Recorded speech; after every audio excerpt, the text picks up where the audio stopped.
Et salut le peuple vert, j'espère que vous allez bien. Vidéo pas habituelle, vidéo assez triste. Comme vous l'avez vu, Horneland s'en va. J'en ai parlé dans le débrief du match d'hier. J'en ai fait un TikTok. Donc, d'après le club, c'est un commun accord. Donc, l'entraîneur et le club se sont mis d'accord pour rompre le contrat. Ça allait faire plus d'un an qu'il était à la tête du club. Il avait fait 43 matchs. On viendra sur ça après. D'abord, le président, rapidement, il remercie Eric Horneland pour son travail.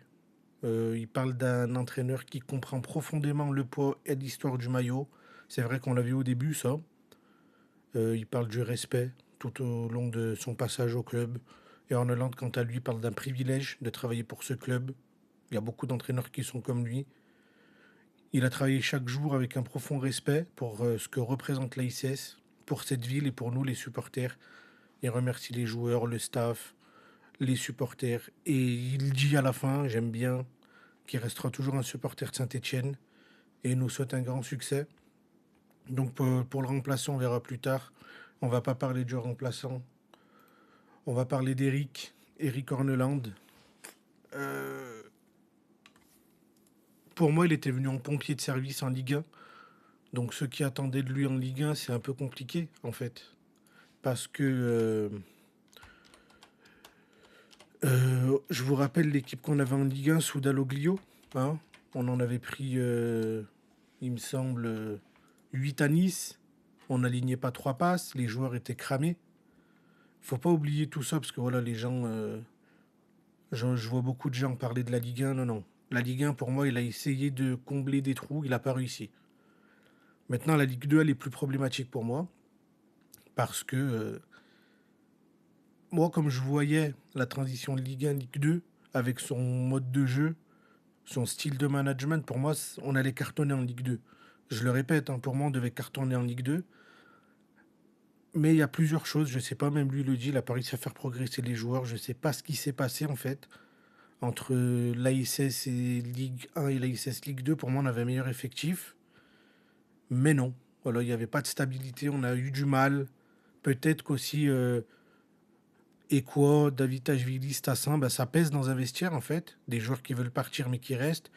On remerciera Stassin et David Tachvili, même s'ils ne sont pas au niveau, de faire l'effort de jouer.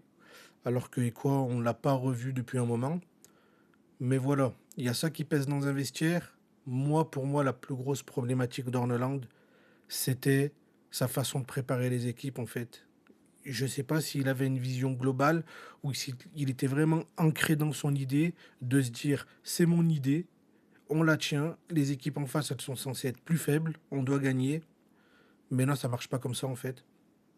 Parce qu'au bout d'un moment, bah, oui, les 4 5 premiers matchs, on mettait des buts, on cartonnait. Mais les entraîneurs en face, bah, au bout d'un moment, ils vont se dire bon, il joue comme ça en fait, Horneland. En fait, c'est son jeu, c'est de nous presser, c'est de ressortir proprement par le milieu, c'est toutes ces choses-là en fait. Et, euh, et pour moi, là où ça a pêché pour lui, c'est qu'il n'a pas su se renouveler en fait. Voilà, il n'a pas réussi à se renouveler. Et bah, tu le payes en fait. En fait, tu le payes quoi. Tu le payes cash parce que en face, ils savent à quoi s'attendre. Les joueurs qui sont bridés dans un style de jeu, dans un style d'opposition. Donc quand il faut penser par eux-mêmes, ils n'y arrivent pas. On a bien vu samedi. Parce qu'en fait, comme je l'ai dit, je le redis, pour moi, si tu mets 11 joueurs professionnels, ils n'ont pas besoin d'un entraîneur pour un match, c'est pas grave. Ils peuvent s'en passer, ils savent quoi faire. Mais là, non, on voyait, ils ne savaient pas quoi faire. C'était le néant. Et, et c'était compliqué, en fait. C'était compliqué. Je pense pour Orneland, sur la fin, je pense qu'il avait plus le vestiaire. Mais quand on voit qu'on perd à Amiens et derrière, enfin, on va gagner à Amiens, un match qui était difficile, pardon, et que derrière, on perd chez nous à Guingamp avec le rouge de Bernauer, je me rappellerai, parce que pour moi, c'est une faute professionnelle de Bernauer, ce rouge. Derrière, on le perd 3 matchs. Et sur les 3 matchs, il y a Le Mans et Nancy. Bref, là, je commençais à voir que, bon, quand on est dos au mur, on n'a pas de solution. On est dans la complication, en fait. On va se compliquer les choses. On va pas faire les passes. On va pas avoir notre transition. La victoire à Montpellier, pour moi, c'était une éclaircie parce que bah, Montpellier était pas bien. Pau, on les remerciera pour le rouge. La victoire à 3, bah, pour moi, je revoyais Jorneland. On a été au caractère. En fait, on va la gagner au caractère. Nancy, pareil. Et derrière, Dunkerque, je sais pas ce qui se passe. Bastion, enfin, des matchs incompréhensibles qui se répètent, se répètent, se répètent. Et malheureusement, le premier à en faire les frais, c'est l'entraîneur, hein. Il n'y a pas de joueurs, hein. Je suis désolé, les joueurs, ils partiront bien après parce que les joueurs, ils ont une valeur marchande.